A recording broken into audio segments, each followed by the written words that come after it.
Ground shot घेऊन 2, 3, 4 धावा मिळवण्यात यशस्वी होतात आणि त्याच खेळाचं प्रदर्शन आपल्याला पाहायला मिळतंय.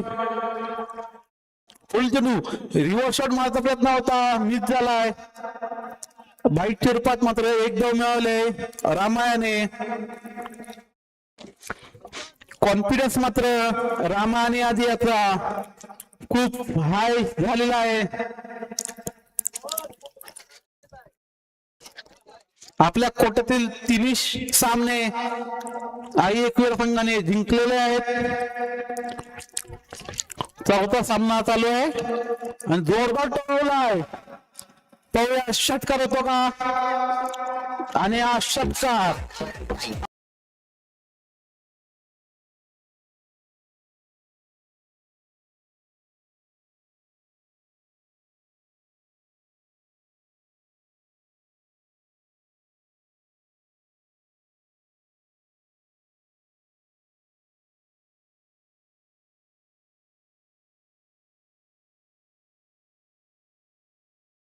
त्याने पुन्हा एकदा जोरदार टोलवलाय ऑफसाईडने, परंतु झेल मात्र सुंदर पकडलाय शिरीष गोवाळकर. जय हनुमान संघ या संघाचे संघ मालक शिरीष गोवाळकर यांनी एक चेंडू तुझा तर एक चेंडू माझा. आता मात्र काहीशी 3 नंबरचा फलंदाज अनिशय घाणेकर याला मागे राखून पुढील फलंदाज निलेश याला फलंदाजीला पाठवलंय. निलेशने जोरदार टोलवलाय चेंडू. 2 धावा पूर्ण केल्या आहेत.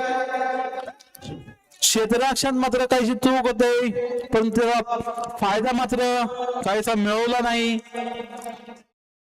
रामा आणि भीम याने पाहूया जय हनुमान संघाकडून पुढील षटक कोण घेऊन येतो. धाव संख्या आले किती आले 15. 6 चेंडूंमध्ये 15 धावा वसूल केल्यात रामा आणि आदिनाथ याने. यापुढील होणारा सामना जयभाई वर्सेस गांगाव प्रसन्न या 2 संघांमध्ये होईल. दोन्ही संघाच्या संघनायकांनी पॅव्हलियनमध्ये याचे नाणे फिकवून घ्यायचे. पहिला चेंडू विश्वाचा स्वाईट चेंडू. एक धावेची मिळकत झाले आई एकवीर संघाला. धाव संख्या 16. नावाजलेला फलंदाज रामा अजूनही स्ट्राईक वर जोरदार टोलवला. झेलवून शक्यता परंतु क्षेत्ररक्षक मात्र इंतजार करत राहिला आणि 3 धावा वसूल केल्या त्या चेंडूवर. रामाने धाव संख्या 19. विश्वनाथ याचा पुढील चेंडू. सामना करते भीम. जोरदार टोलवलाय. सुंदर क्षेत्ररक्षण. एक धाव चोरले.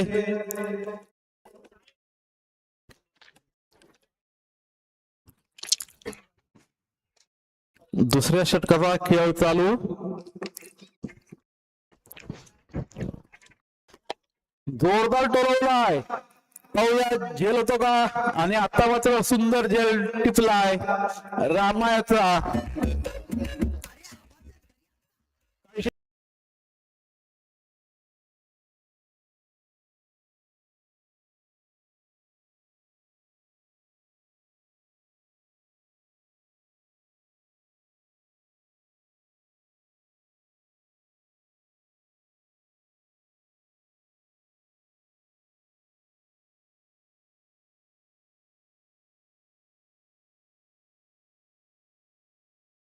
काय फालुंदी करतो आणि मात्र अनिशय घाणेकर काहीशी निराश होऊन पॅव्हलियन मध्ये परतताना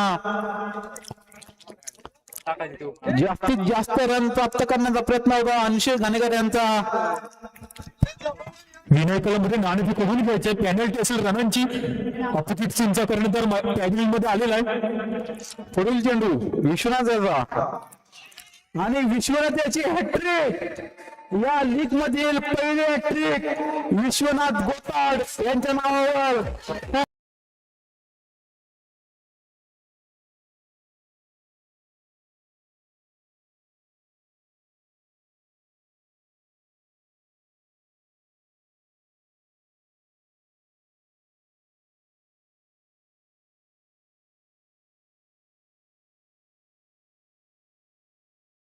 मार्फत आपल्याला पाहायला मिळाले 2 त्रिपाठीत बाद केले. पहिल्यांदा अनिशय घाणेकर, नंतर अनिशय घाणेकर. पुढील चेंडू अनेक पुन्हा एकदा एक चान्स होता, पुन्हा एकदा एक विकेट मिळाली असती विश्वनाथ गोताड यांना, परंतु क्षेत्ररक्षकाने झेल तोडलाय. या चेंडूवर 3 धावा मिळाल्या, धाव संख्या आले 23. खूप मोठं आव्हान होऊ शकला असता रोहित आईक्विरा संघ, परंतु शेवटच्या षटकामध्ये लगातार विकेट मिळाल्या विश्वनाथ गोताड यांना आणि धाव संख्या मात्र आले 23. शेवटच्या चेंडूवरही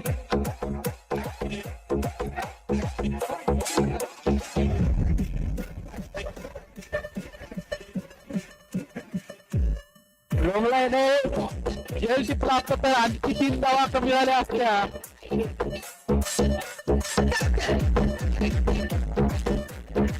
या यजमान संघासमोर समीकरण बनलंय भारत चेन्नईमध्ये 24 धावांचं. आता मात्र या सामन्यात खूप अशी दिवस पाहायला मिळेल. आव्हान कमी आहे, परंतु गोलंदाजही तेवढेच ताकदीचे आहेत, फलंदाजही तेवढेच ताकदीचे आहेत. प्रफुल्ल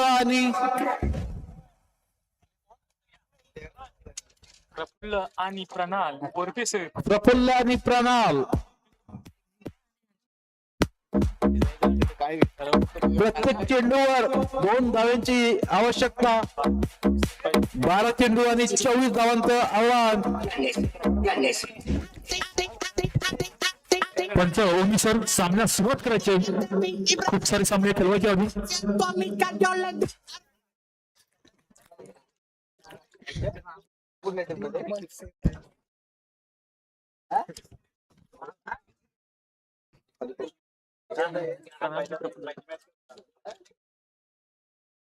आई एकविरा संघाकडे खूप नावं दिले क्रिकेटपटू आहेत, त्यामध्ये अभिषेक घाणेकर, अथर्व थरकरी, रामा घाणेकर, आदिनाथ कळंबटे, रोहित घाणेकर, अनिशय घाणेकर, निलेश कळंबटे असे खूप मोठे नाव दिले क्रिकेटपटू राहिले.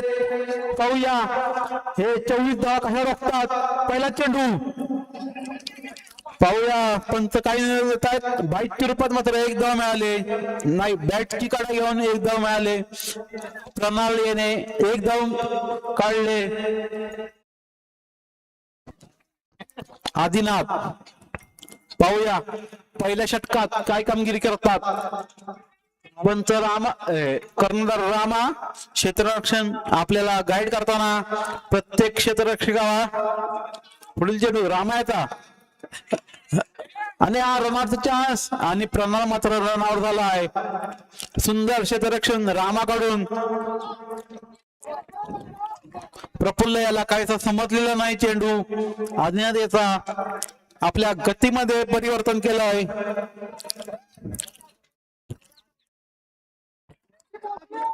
पाहूया लीग मध्ये प्रथम फेरीचे सर्व सामने आई एकविरा संघ विजेतेपद मिळवतो का.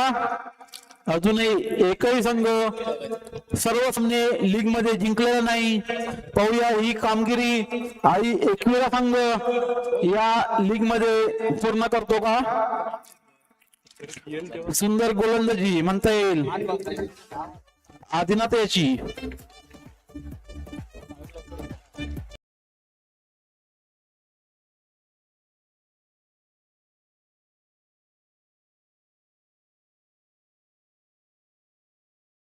लागलाय. धाव संख्या आले 3. प्रत्येक चेंडूवर 2 धावांचं लक्ष होतं.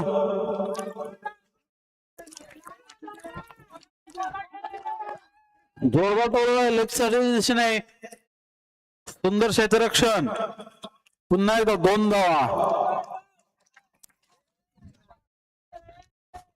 खूपच चुरशीचा हा सामना. आदिनाथ विरुद्ध प्रफुल नावाजलेलं व्यक्तिमत्व जोरदार टोलवला. स्ट्रेट ड्राईव्ह सुंदर क्षेत्ररक्षण म्हणता येईल. निलेश उर्फ भीम. मला वाटतं त्यांना दिसला नव्हता चेंडू तरी पण पकडला आणि संघासाठी मात्र 2 धावा वाचवल्यात निलेशाने.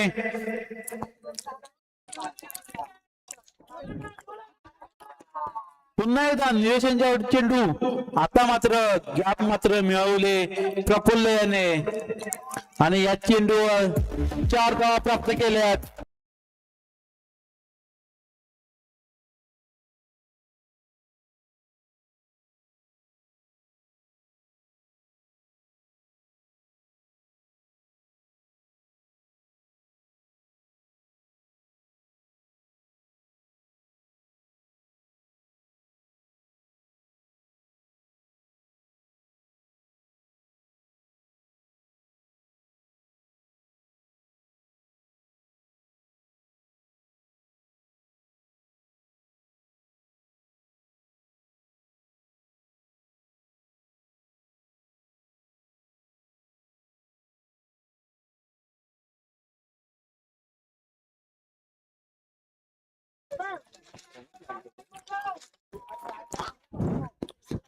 पहिला चेंडू रामायाचा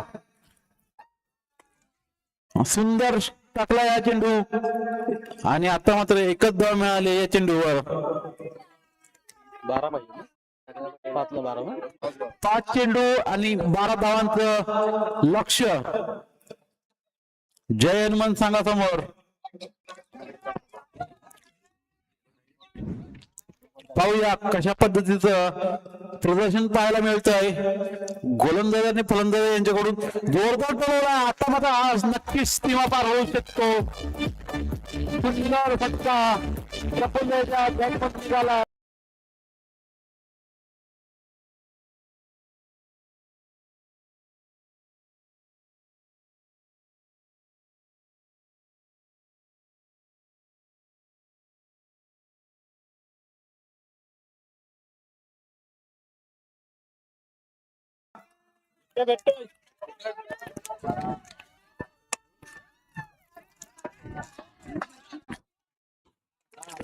तीन चेंडू आणि 5 धावा. अजूनही दोन्ही संघांकडे समान सामना आहे. तुम्ही चांगला खेळ करा, सामना तुमच्याकडून जिंकेल. 3 चेंडूंमध्ये 5 धावा. मला वाटतंय हा गॅप मध्ये ढकलावा चेंडू आणि विजय प्राप्त करावा अमृतेने. आणि हा गॅप मध्ये ढकलण्याच्या नादात झेलबाज झाला आहे अमृत. अभिषेक गाणेकर याने सुंदर झेल पकडला आहे. आता मात्र स्वतः संघाचे मालक सुजित गोवळकर 2 चेंडू आणि 5 धावांची आवश्यकता आहे. सामना करतोय रामा गाणेकर याचा. या चेंडूवर किमान 1 किंवा 2 धावा निघाल्याच पाहिजेत अशी अपेक्षा आहे जय हनुमान संघाकडून. यापुढे होणार सामन्याच्या दोन्ही संघांनी तयारीत राहायचंय. सुजित गाणेकर, सुजित गोवळकर संघमालक स्वतः फलंदाजी स्ट्राईकवर. 2 चेंडू 5 धावा. जोरदार टोलवला. मला वाटतं 3 धावा मिळतील आणि 2 धावा मिळाल्यात या चेंडूवर. रनआउट कोण होते पाहूया. पंचांनी आपला निर्णय द्यायचा आहे. त्यांना सोडलं ना. प्रफुल्ल मात्र आउट झालाय. सुजित काहीशे रनअप घेताना कमी पडले. एक चेंडूंवर 3 धावा. एक चेंडूवर 3 धावा.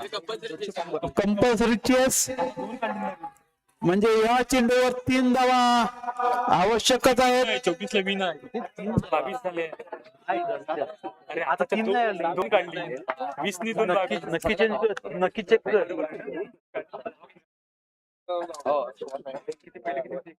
ते किती झाले रे? ते का 3 पाहिजे.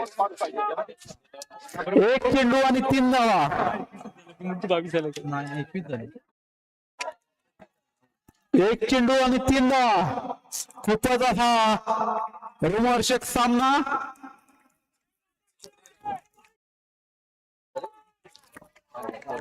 इकडे कुठलं आता मात्र रिव्हर्स शॉट शिकवण्याच्या नादात सुजित रनआउट झाले आणि आपल्या कोट्यातील 4